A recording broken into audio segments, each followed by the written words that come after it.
Hello, good morning, good afternoon, everyone. This is Seb from Interface. Welcome to this Tips and Tricks Part 2 session, where we're going to have a look at some more advanced use cases and scenarios and focusing on multiple devices experiences. How can you have multiple devices communicating between each other, sending information from one, receiving on the other end, and why would you want to do that?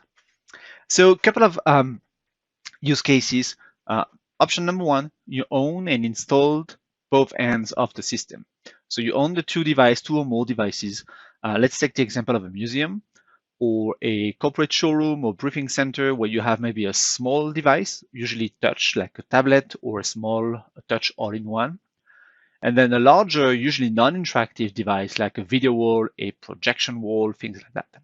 And you want basically a fancy remote control on your tablet. So that's the first case where you own the whole system. The second use case is you own the receiving side. Maybe it's a large video wall, maybe it's an experience you screen sharing through a conference tool, Zooms, Microsoft Teams, RingCentral, GoToWebinar. And you want your audience to interact with you. You want to get their inputs. You want them to be able to send you something that will be presented live on your screen. That's usually what I do in the live Q&A sessions right after this one. So how do you do that? What are the interface mechanisms that enable you to create these experiences? Still without writing any code. And let's have a look at that. So first of all, this article, Sending Messages Between Running Interface Experiences, it's a pretty new article that tries to summarize these techniques. If we have a look at this diagram, there are two main features in the interface platform: local network triggers and web triggers. As you can guess, local network triggers require a local network. So remember, scenario number one, you own both devices, can be a good option if your receiving device is a Windows machine. Else, you would have to jump to the second option, which is the web triggers, which will address basically all the cases, and that's the one we're going to have a look at today. As you can guess, web triggers require a web connection, and the messages are actually going through the interface cloud. In the article, if you scroll down, you will see a table explaining exactly what works on which platform. This does not include yet information about the player next gen and the experience for the web. I can tell you that the web triggers will eventually be available on the player next gen, and as of today, you can already send messages like the web triggers from a player next gen. This is actually what we've been using ourselves last week at IAC on our booth, allowing people to scan a big QR code on our door and then have information about the booth and navigate and take control on the screens and answer some polls, things like that, with their own personal devices. That's the article. I will put the link in the chat right now. And another link, which is pretty important, pretty helpful, will be actually among our resources, free sample experiences and reference design. It's called the Mobile-Driven Data Entry. We've released this one a few months ago, but it's maybe not as known as it should. It shows a couple of examples about multiple choice poll, free form text entry, multiple field forms, how to create all that, and basically how to create these scenes, and also the app on the mobile side.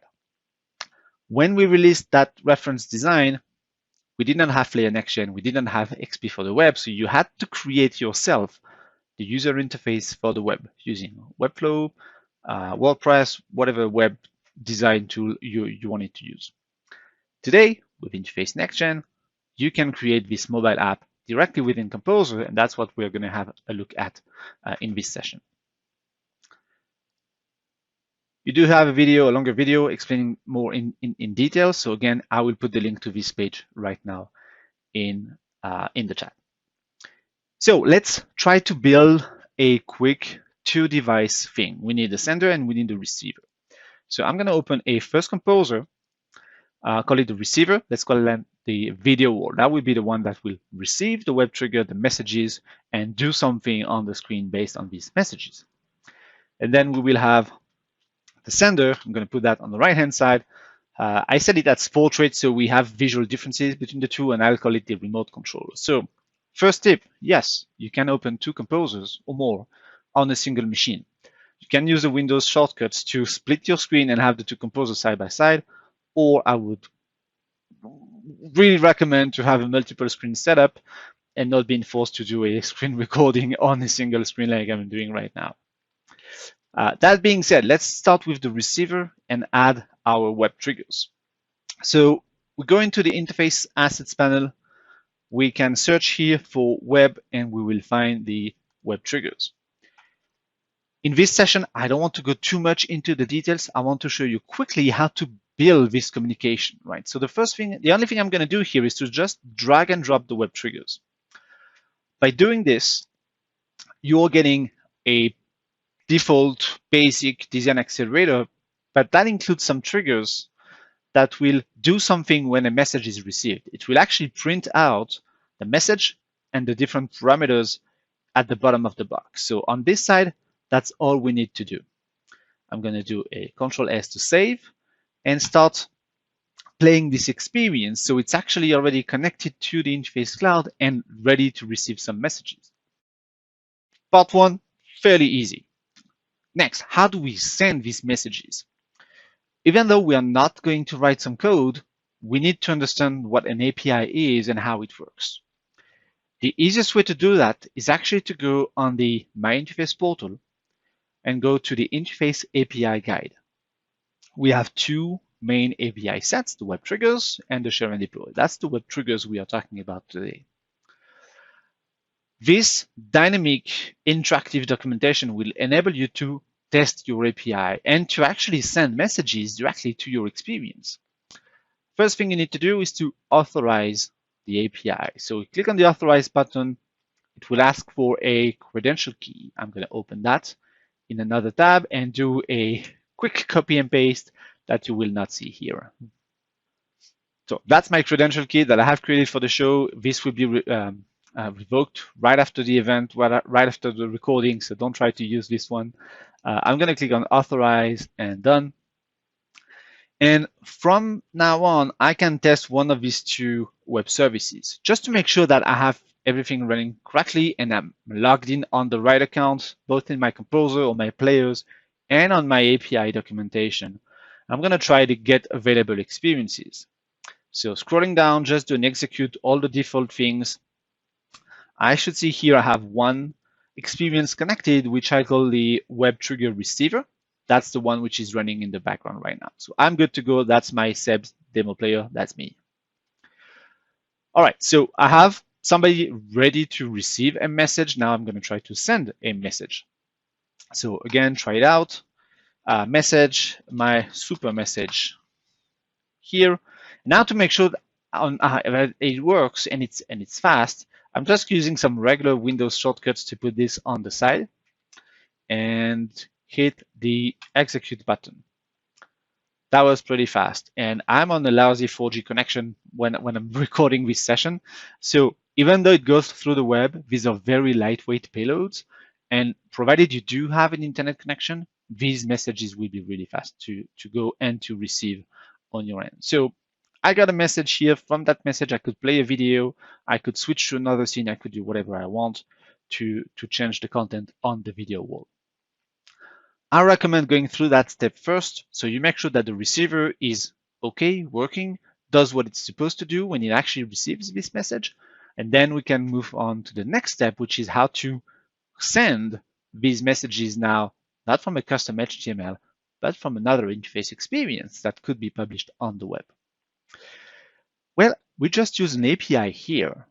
Guess what? We have API Explorer. So I'm going to just copy this line here. I don't really need to understand what it does. It has the API endpoint. It has my header key. And right now it does a message, my super message. That's good enough for me. And I will go to my second experience, the sender. And I'm going to use my API Explorer to create this API connection to the Web Triggers API. So selecting API Explorer, I can now just paste this request, which I copied from my interactive documentation. Hit the send key, and the API Explorer is going to analyze this request. So I do have my API key, which is sent as a header. You see the H here, and my super message, which will change dynamically, obviously, from within the interface, the experience. So let's add this send message. That sounds good to me. This is a post request, meaning you need to call it through an action with an interface. We don't really care about the result, so I can get rid of this automatically generated piece of content. All I will need basically will be a text input to type in my message and a send button.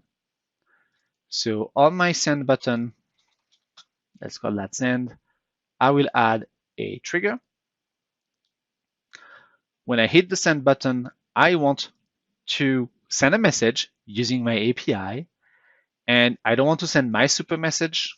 I want to send the content of the text input. Let's say it's a first name, last name, one of the multiple fields we might need later on in the experience.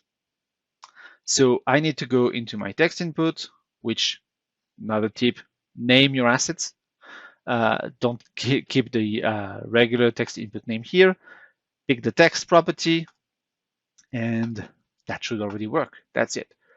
So how do we test this? Well, we can hit play. So now remember, I still have the receiver playing in the background. I'm going to open this sender in the foreground. Not super easy to test. So if you have two machines, that's great. If you don't, your best friend will be the F11 key. That's another tip here. If you press F11 while running in Windows, and you might need to press it a couple of times, up to the moment where you get this title bar, you can then resize this the way you want and keep this on top of your receiver. If you have multiple screens, you can of course move it to the second screen, and that's even better. So another cool message, send. There we go, another cool message. I'm sending the message from my laptop, and I'm receiving on my laptop, but as you can imagine, you can have the sender running on the web, on a mobile, on any kind of device.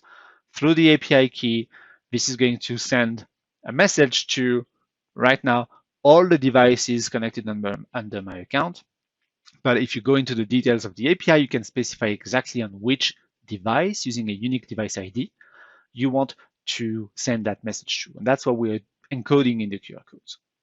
So let's go back into the sender. And because right now we are just sending one message without any parameters, so I might need to edit this API to add the parameters. So just going back a little bit to our documentation, you can see that in addition to the message, which is required, you can add optional parameters 1, 2, and 3. You can specify the experience name, ID, or the player ID. This is where you would say, I want to send my message to Seb's demo player only, and only to that player. In here, I'm just going to add a parameter 1. I will call that the P1 value, just so I know what I'm talking about. Add, and then parameter 2, P2 value. That will do for now. Okay, send and send. So this one, let's say that's my first name text input. I can duplicate my text inputs to have a last name, which I will send as a parameter 2. But what if you have an email? What if you have a phone? What if you have more than 3 parameters? Let's say you have here a last name and email. Well, you have two options that I can think of. Either you send 2 messages, part 1, part 2, with first name, last name first, and then email and phone number, for example. Or you concatenate multiple parameters into a single field, into a single parameter. And you can do that using the text concatenation. So it's one of the interface assets that we have here. You can add up to 12 fields, if I remember well. Let's look at the properties here. So lots of options to handle that through trigger actions, through bindings. The way I like to build these things, usually I just say my input A, I'm going to use, let's say I want to put first name and last name in the same parameter, right? So I'm going to use first name here as my binding source. I want a semicolon as my separator. I will use that then on the receiver side. And I want the next one to be the last name text value. Okay, I will use then the output. So when I have my send, when I'm clicking on my send button now, I will send a message. This time the message might be form submitted, so something not bound. Let me refresh the action so we see the new parameters. So in the message here, maybe I have a form submitted, and then the parameter one, I could either use one of the text values for my text input, or in this case, I want to take the output of my concatenation. I want to grab all my first name, semicolon, last name. So text concatenation and output. And my P2 value, I will actually grab directly from the text input the email.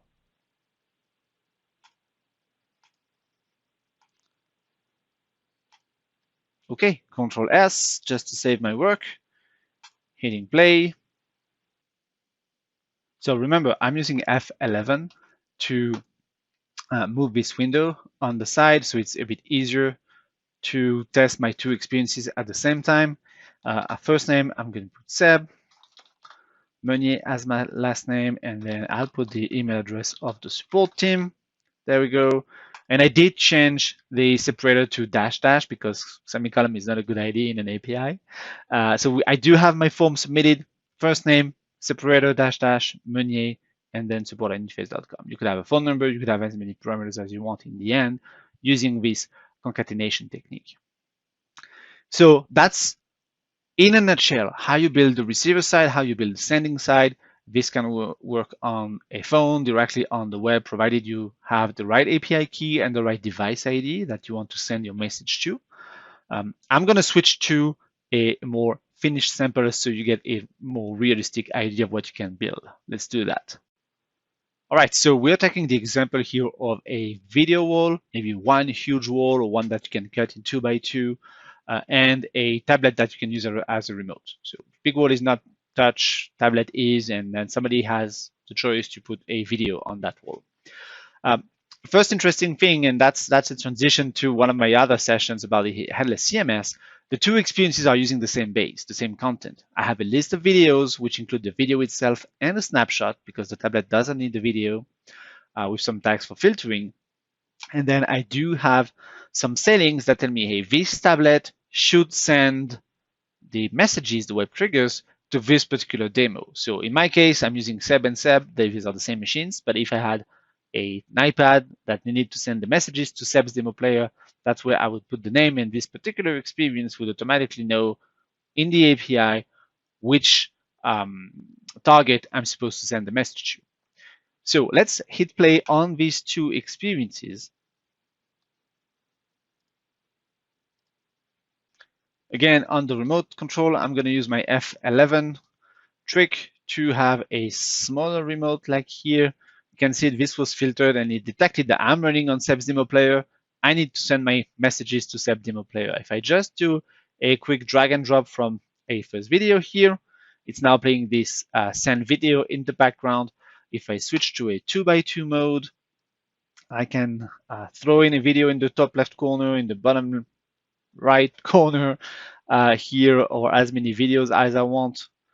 It obviously depends about the kind of messages you're expecting and the way you are building your experience, what you want it to do. It could be putting a web browser with its dashboard, statistics.